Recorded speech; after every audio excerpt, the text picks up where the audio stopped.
harka fuune daawwattootaa fi hordoftoota maatii Ree Miidiyaa kam jirtan nageenyi kenna bakkuma jirtanitti sin haa ga'u jecha daawwattootaa fi hordoftoota maatii Ree Miidiyaa odeeffannoo kenna har'aaf qabannee dhiyaanne kan isin biraan gahu an Ree Sabaati gaduma sagantaa kennatti nu wajjin turan affeerraa keenya jalatamtootaa fi kabajamtoota hordoftoota maatii Ree Miidiyaa odeeffannoo kenna argachuuf channel YouTube kennam Ree Miidiyaa subscribe like fi share gochuun akkasumas page Facebook kennam Ree Miidiyaa follow gochuun nu jajjabeessaa isiniin jennam jalatamtootaa fi kabajamtoota hordoftoota maatii Ree Miidiyaa sagantaa kenna torbaanitti guyyaa 3 roobii jimaataa fi dilbata qabannee isiniif dhiyaannu toora YouTube fi page Facebook Ree Miidiyaa irratti hordofaan dhaamsa kennam akkam jirtan kabajamtoota hordoftootaa fi daawwattoota maatii Ree Miidiyaa odeeffannoo torban kana qabannee isinii dhiyaanne keessa Botti ajjeefamu obbo Galaanaa Imaanaa Dr. Hussein Kadir yeroo sadaffaaf mirga wabii manni murtii eegeef poolisiin dhorkamu poolisii Oromiyaatiin itti deebi'anii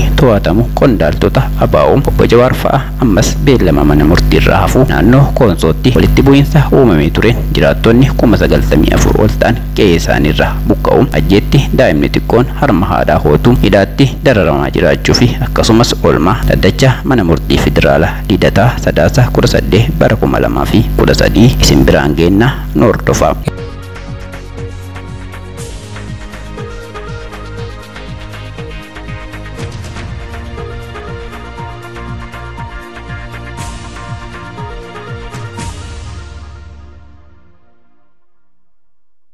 Yerroowwan godina Arsii magaalaa Roobee irraa OMN'f yaada isaanii laatan akka jedhanitti labsii xumura gabrummaa qeerroo Oromiyaatiin labsame hamma nuuf danda'ametti hojiirra oolchaa jirra jedhaniiru. Qeerroon magaalaa Roobee daandilee konkolaataa iddoo garaagaraatti cufuun naannichatti sochiin hawaas dinagdee akka hin jiraanne taasisuun hamma danda'ametti labsicha mirkaneessuuf hojjechaa akka jiran bilbilaan OMN'tti himaniiru.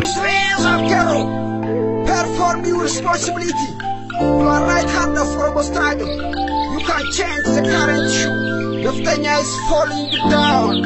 Army is calling you. So stand up, hero. Stand up. Abbootiin qabeenyaa waamicha qeerroo jalaa waachuun akka labsichi milkaa'uuf konkolaataa isaanii dhaabuun manneen daldalaa cufanis waraanni mootummaa abbaa irree daldaltootaa fi abbootii qabeenyaa dirqisiisuun manneen daldalaa bansiisaa jiru kan jedhu maddi keenya kan OMN garasii dubbise kun daldaltoota jalaa didaniin yoo gara hojiitti kan hin deebine taate adabbii gurguddoo isin irratti fudhanna jechuun doorsisaa akka jiran himeera. Koona keenyaatiin wal qabatee hidhaa fi dararaanis magaalattii keessatti kan itti fufee jiru ta'us maddi kun ibseera.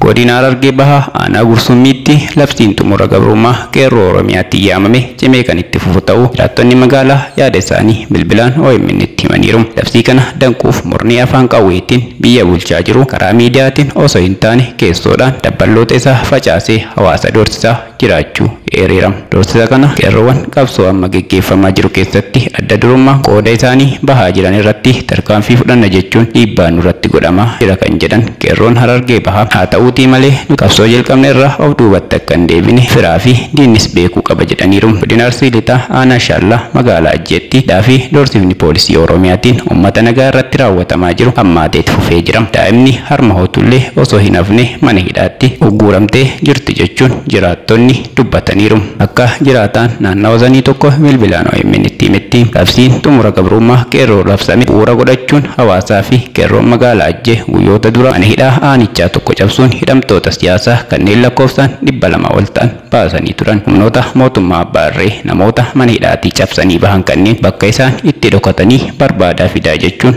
maatii isaanii mana hidhaatti guuranii dararaa jiran kan jedhe maddi kun humnoonni kunniin dubartootaa fi daa'ima xixiqqoo harma hootus mana hidhaatti ugguuranii hiraarsaa jiran jedheera. Naannoo uummattoota kibbaa godina Koonsootti jiraattonni nagaa ajjeefamu qeerraa buqqifamuun hammaachaa dhufuudhaan hanga ammaatti maatiin 94 ol qeerraa buqqa'uun ibsameera. Gaafatamaa dhimma nageenyaa godina Koonsoo kan ta'e obbo Hasan Waaleeloo akka jedhanitti lolli kun kan eegale ji'a 5 oliif kan ture yoo ta'u qaamota eenyummaan isaanii hin beekamneen hanga ammaatti namoonni 70 ol kan ajjeefaman ta'u jarreen ajjeefaman keessatti qaamoleen nageenyaa federaalaa nageenya naannoo fi godinichaa kan keessatti argaman ta'uu ibseera. Itti gaafatamaan waajjira qonnaa fi qabeenya uumamaa godinichaa obbo Kabbadaa Kaasuusaa Addis Istaandaardiif himanitti ammoo sababa lola kanaatiin maatiin 94 ta'an qe'ee isaaniirraa buqqa'aniiru. Manni 1000 ol ta'an ammoo aanaawwan Hariibaa, Geelala, Kaliingoo, Gaarichaa fi Kuchichaa jedhaman keessatti gubataniiru jechuun himeera. Obbo Galaanaa Imaanaa Ambootti poolisii Oromiyaatiin ajjeefamuun dhagahame. Sadaasa 21 bara 2020 aduu gaafa sanbata duraa mana jireenya isaanii keessa Ambootti poolisii humna addaa Oromiyaatiin kan qabame Obbo Galaanaa Imaanaa mana hidhaatii baafamuun ajjeefamuun dhagahame. Obbo Galaanaa Imaanaa ogeessa diinagdee yeroo ta'an godina Shawaa Lixaa keessatti hojjetaa mootummaa ta'uun hawaasa isaanii tajaajilaa nama turanidha. Hirmaannaa siyaasaa Oromoo keessatti sochiilee qeerroo bara wayyaanii keessa taasifamaa ture qindeessuun kan beekaman ta'uu fi ammas koree hojii raawwachiiftuu waajjira adda bilisummaa Oromoo Amboo ta'uun tajaajilaa akka turan namni OMN'f yaada kenne ibsee jira. Sadaasa 21 mana jireenyaa isaaniitii poolisii humna addaa Oromiyaatiin qabamanii bakka isaanitti geeffaman dhabamee maatiin barbaadaa turan kan jedhu namni kun sadaasa 23 reeffi nama kana qarqara magaalaa Ambootti kan argamtu Laga Daabes jedhamtutti argamee jira jechuun OMN'tti himeera. Torbaan kana keessa Wallagga Lixaa, Qeellam Horroo Guduruu, magaalaa Saqalaa, Shawaa Kaabaa fi Jimmaa keessatti haala wal fakkaatuun ajjeechaa raawwataa turuu ni yaadatama. Qondaaltota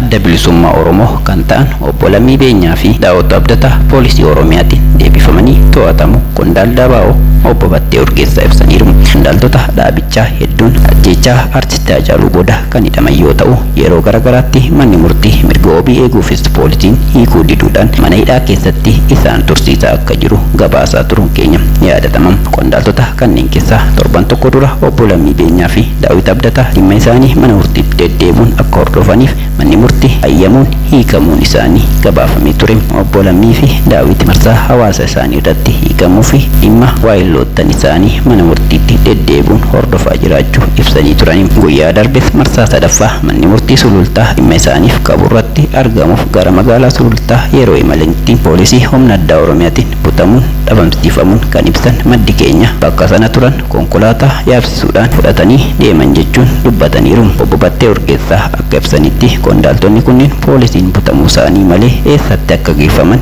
eessa akka jiranii fi maaliif akka deebifamanii qabaman wanti beekamu hin jiru jechuun dubbataniiru. Obbo Lammii Beenyaa fi obbo Daawit Abdataa kanaan dura ji'a 4 oliif mana hidhaa sulultaa Sabbataa fi Finfinnee keessatti dararamaa turuun isaanii marsaa hawaasaa irratti ibsamaa tureera. Dhaddacha yakka mana murtii federaalaa Lidataa sadaasa 18 bara 2013 ta'e irratti kan hin argamne obbo Jawaar Mohammadii fi obbo Baqqalaa Garbaa xalayaadhaan ibsaniiru. Xalayaa kanarratti dhaddachi yeroo naannoo mana hidhaa nuti jirrutti nuuf haa hundaa'u jechuun gaafataniiru. Dhaddachi yeroo naannoo mana hidhaa nuti jirrutti nuuf haa hundaa'u jechuun gaafataniiru. Manni murtii federaalaa Lidataa dhimma hidhamtoota galmee obbo Jawaar Mohammad ilaaluuf guyyaa 18 bara 2013 beellamni sadaasa 18 bara 2003 oolame kunis galmee himata shororkeessummaa abbaa alangaa dhiyeeffateef deebii abukaatonni barreeffamaan dhiyeessan ilaaluuf ji'oota dura beellamee kan ture ta'uu ni yaadatama. Obbo Jawaar Mohammadii fi obbo Baqqalaa Garbaa garuu dhaddacha kanarratti maaliif akka hin argamne sababa waliin xalayaa mana murtii federaalaa dhaddacha yakkaa Lidataaf erganiiru. Qabiyyeen xalayichaas hidhamtoota lakkoofsa galmee yakkaa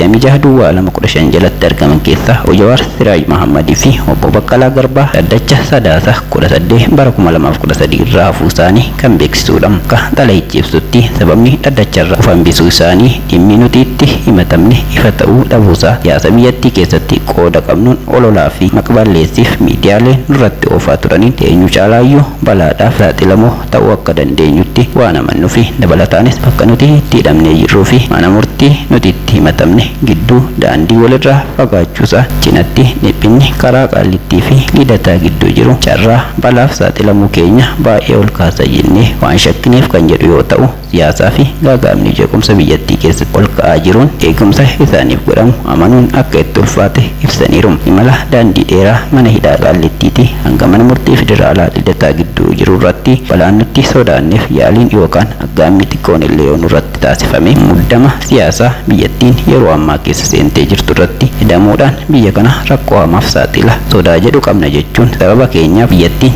gaaga'ama keessa ba'uu hin dandeenyetti akka seentu hin barbaannu jedhaniiru. Xalayaa kanarratti akka ibsanitti manni murtii haqaa qabeessaa fi saffisaan argachuu barbaadanis nageenyi biyyaa fi waliigalaaf jecha beellama dhaddacha Sadaasaa 18 bara 2013 irratti akka hin argamne himaniiru. Manni murtii federaalaa lidataa sodaa fi shakkii isaanii hubachuudhaan furmaata akka kaa'us kan gaafatan yoo ta'u, beellama itti aanuuf ammoo manni murtii yaada keenya dugaleeffachuun dhaddacha yeroo naannoo nuti itti hidhamne jirrutti dhiyeessuun akka nuuf hundeessan kabajaan gaafanna jechuun rakkoo nageenyaa fi dheerina karaa furuuf manni murtii dhaddacha yeroo naannoo isaanitti hidhamanii jiranitti akka hundeessu gaafataniiru. Oolmaa dhaddachaa irratti abbaan alangaa deebii mormii sadarkaa jalqabaa iyyannoo aangawa mana hojjichaa alangaa federaalaa maqaa himatamtoota tureessuun miidiyaaf ibsa laate jechuu irratti deebii barreeffama dhiyeeffateera. Dabalataanis ragaa viidiyoo fi sagalee dubbii abbaa alangaa gara Amaariffatti hiikamuun akka dhiyaatu ajajni darbeera. Hidhamtoota 24 galmee obbo Jawaar Mohaammed jala jiran keessaa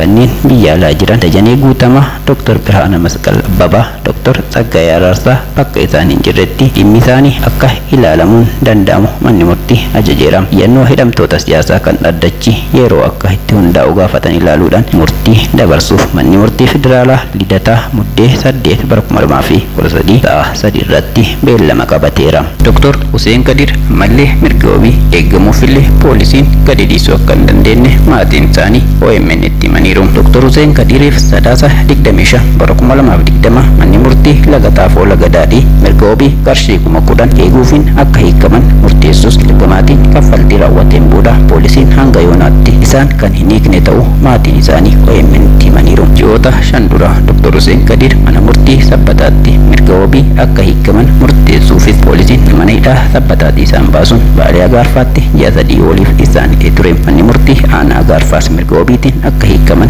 ajajus poolisiin yeroo sadaffaaf Finfinneetti isaan deebisuudhaan mata wal fakkaatuun mana murtii laga Xaafoo laga Daadhiitti isaan himatee jira. Manni murtii laga Xaafoo laga Daadhiis dhimma isaanii ilaaluudhaan ammas qarshii 10,000 mirga wabii eegsiseefii ture. Dr. Hussein Kadir barsiisaa yuunivarsiitii Finfinnee yoo ta'an diinii kolleejjii barnootaa fi amalaa nama ta'uun tajaajiluu irra darbanii wal dorgommii pirezidaantii yuunivarsiitii Finfinnee waggaa 2 dura gaggeeffame dorgomuudhaan hoggas yuunivarsiiticha keessatti nama ga'ee qabus jechuun hiriyyaan isaanii OMN itti himeera. Dr. Hussein Kadir dhibba jalqaba qabaman magaalaa bakka jireenya isaanii taate Finfinnee keessatti qabamus Sabbataa, Baalee Agaarfaa fi magaalaa Finfinneetti geeffamanii hidhamuun dararamaa jiraachuun isaanii biyya seerummaan itti guddate keessa jiraachuu agarsiisa jechuun hiriyyaan isaanii kun ni dubbatama. Dr. Hussein Kadir hayyoota Oromoo jiran keessaa tokko yoo ta'u hundeessaa waldaa hayyoota Oromoo ta'uu cinatti pirezidaantii waldichaa ta'uun tajaajilaa jiru. Poolisiin biyyattii kan nageenyaa dhiise aangoo mootummaa jalatti tiksuu kunis hayyuu kana hamilee cabsuuf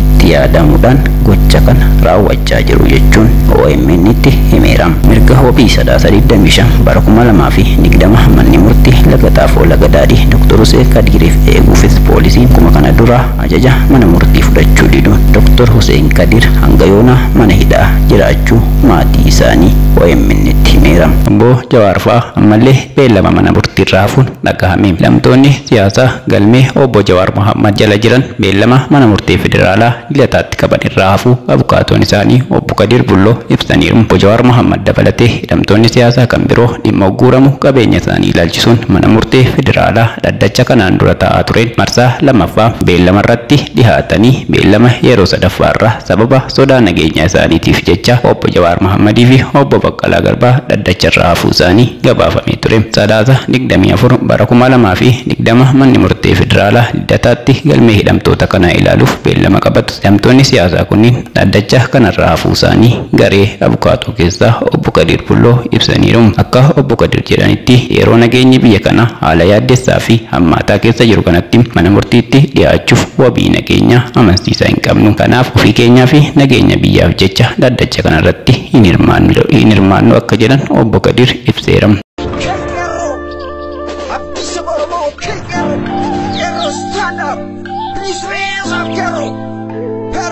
Responsibility.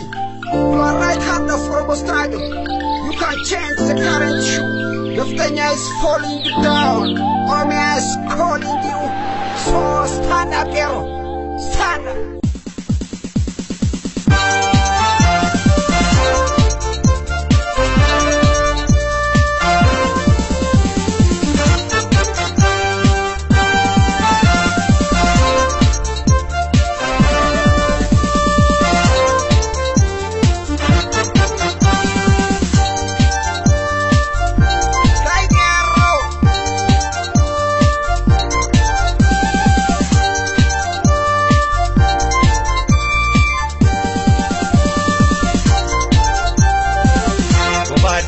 jala bobbaaf galchisaanii firiisaatii jiran qabsoo wal jaara saba isaaniif jecha laatan lubbuu qaanii isin cinaa jirra jennaan qeerroodhaanii.